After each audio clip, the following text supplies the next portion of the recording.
চাওক আজি আমাৰ যোৱা ২৪ তাৰিখে আমাৰ প্ৰথমটো বৈঠক আছিল। প্ৰথমটো বৈঠকত প্ৰথম আমাৰ বান্দে গাঁও পঞ্চায়তৰ সভা আছিল। সেই সভাখন মানে পূৰা হোৱা নাছিলে।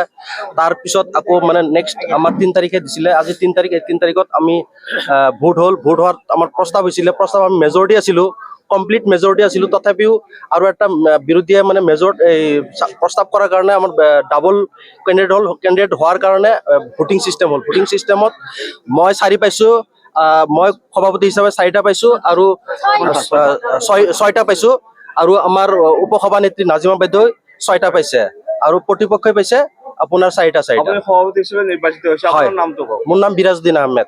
এতিয়া সুন্দৰ, আমি আপোনাক ধন্যবাদ জনাইছোঁ, অভিনন্দন জনাইছোঁ। আপোনাৰ প্ৰথম পৰিকল্পনা কি হ'ব, যিহেতুকে আপুনি চৰ চাপৰি? চাওক, আমাৰ বানপানী এলেকা, আমাৰ চৰ এলেকা। এই চৰ এলেকাত বিভিন্ন সমস্যা আছে, যেনে স্কুল, মাদ্ৰাছা আছে, স্কুল আছে আৰু আমাৰ ৰাস্তা ঘাট আছে। এই ৰাস্তা ঘাটবিলাকত আমি মানে কাম কৰিব লাগিব আৰু আমাৰ যিসকল দুখীয়া শ্ৰেণীৰ ৰাইজ আছে তেওঁলোকক মানে সা সুবিধা, যেনে আপোনাৰ বৃদ্ধ হওক, বিধৱা হওক, আমাৰ এইবিলাক মানে কামৰ দৰকাৰ আছে।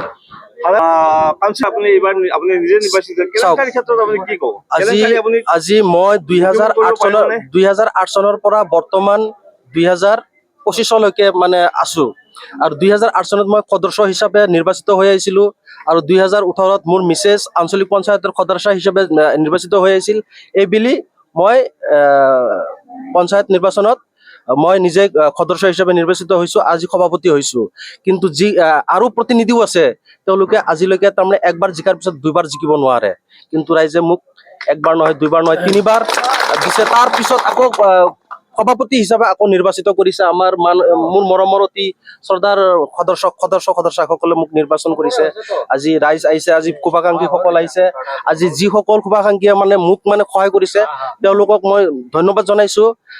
বিশেষকৈ আমাৰ ২ নম্বৰ ৱাৰ্ডৰ পৰা ৱাৰ্ড সদস্য আৰু ৱাৰ্ড সদস্যৰ লগত থকা যিসকল মানে সমৰ্থন আছে তেওঁলোকেও আহিছে আৰু আমাৰ ৩ নম্বৰ ৱাৰ্ডৰ পৰা আহিছে। ৩ নম্বৰ ৱাৰ্ডৰ ৱাৰ্ড সদস্যৰ লগতে ৱাৰ্ড সদস্যৰ যিবিলাক সমৰ্থনকাৰী তেওঁলোকেও আহিছে আৰু আমাৰ ৬ নম্বৰ ৱাৰ্ড আছে, আপোনাৰ ৯ নম্বৰ ৱাৰ্ড আছে, ১০ নম্বৰ ৱাৰ্ড আছে।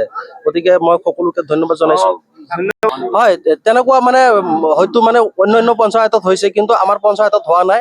আমাৰ পঞ্চায়ত এটাই হৈছে, কাৰণ মেজৰিটি নাথাকাৰ কাৰণে তেওঁলোকে মিটিঙত অহা নাই বা আমি আহিছোঁ, আমাৰ মেজৰিটি আছিল, আমি আহিছোঁ। এনেকৈ আমাৰ বিজেপি চৰকাৰক সমৰ্থন কৰিম।